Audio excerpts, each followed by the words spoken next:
Selama hampir 5 dekade terakhir, merek dari Jepang telah mendominasi kelas 500 cm3 dan MotoGP. Pada 1975, Giacomo Agostini menjadi juara dunia bersama Yamaha. Era Italia, yang berkuasa tanpa henti sejak 1952, pun tamat. Hingga akhir 2021, semua penunggang motor Jepang duduk sebagai juara dunia dengan satu pengecualian. Anomali terjadi pada 2007, ketika Casey Stoner bersama Ducati. Musim 2022, skuad Borgo Panigale menang lagi bersama Francisco Bagnaia. Merek-merek Eropa semakin memimpin. Hanya berkat Fabio Quartararo, Yamaha mengakhiri musim lalu di posisi kedua klasemen pabrikan. Sedangkan, Suzuki dan Honda berada di urutan kelima dan keenam. Sepertinya, penyakit ini masih akan diderita musim depan. Yamaha kehilangan tim satelit dan hanya memiliki 2 motor yang tersisa di grid. Pengembangan pastinya tak optimal dalam situasi tersebut. Honda mengalami musim tanpa kemenangan lagi setelah 2020. Akibat krisis finansial, Suzuki menarik diri sepenuhnya dari MotoGP dan juga menghentikan proyek di kejuaraan dunia ketahanan motor. Sangat menyedihkan bahwa tim ini ditutup karena sangat disayangkan, kata Davide Brivio kepada Jeepone.com. Brivio membangun tim Suzuki ketika kembali ke MotoGP pada 2015. Pria Italia itu memimpin tim menuju gelar MotoGP 2020. Dia kemudian mengucapkan selamat tinggal terhadap balap motor Premier dan pindah ke Formula 1. Brivio tak habis pikir mengapa Suzuki membuat keputusan ekstrim. Padahal, GSX-RR kompetitif hingga akhir, bahkan membawa Alex Rins memenangi balapan terakhir di MotoGP Australia dan Valencia. Saya pikir mereka memiliki potensi untuk melakukannya dengan sangat baik.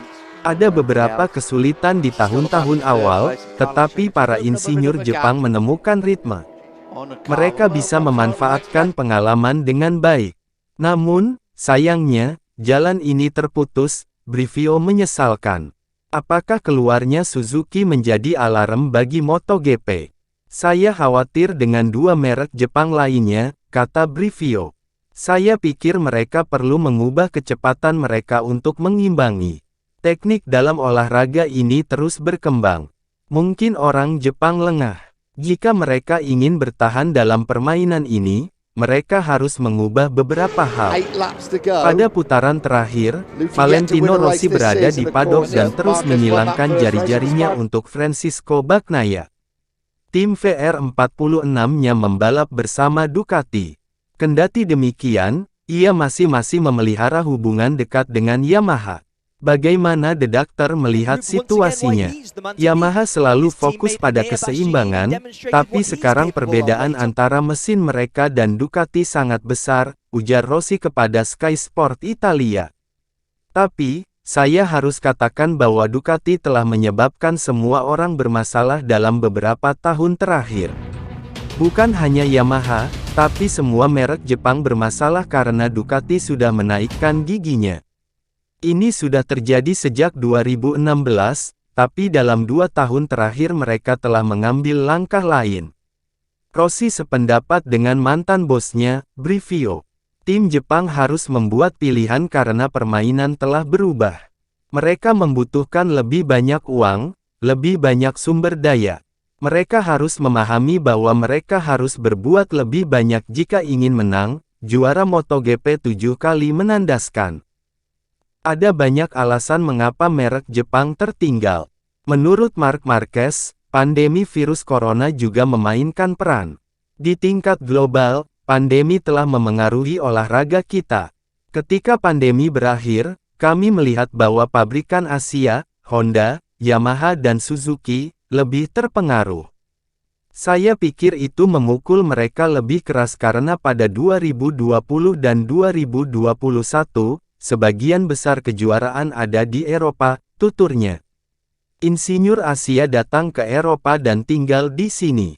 Mereka tidak lagi berada di pabrik, jadi komunikasi dan tingkat pekerjaan lebih sulit. Anda juga harus beradaptasi dengan lingkungan, jika tidak, Anda akan disalib. Mungkin karena protokol dan semua hal itu, ada keadaan yang lebih besar yang tak bisa mereka sesuaikan. Honda bekerja dan mereka terus bekerja karena kenormalan telah kembali ke negara mereka juga. Meskipun kerap mengutarakan kritik terhadap kinerja RC213V, Marquez tidak bisa menyalahkan para insinyur sepenuhnya. Mari berharap mereka bisa mengambil langkah besar ke depan pada 2023. Saya tidak bisa menyalahkan mereka, imbuhnya. Saya melihat bahwa mereka berusaha maksimal. Tentu saja ada fakta bahwa mereka harus melakukan setiap langkah dengan benar. Selama 3 tahun terakhir, Ducati telah memenangi klasemen konstruktor. Oke Sobat GP Mania, sampai di sini dulu berita seputar balap motor. Jangan lupa like dan subscribe, ketemu lagi di video selanjutnya.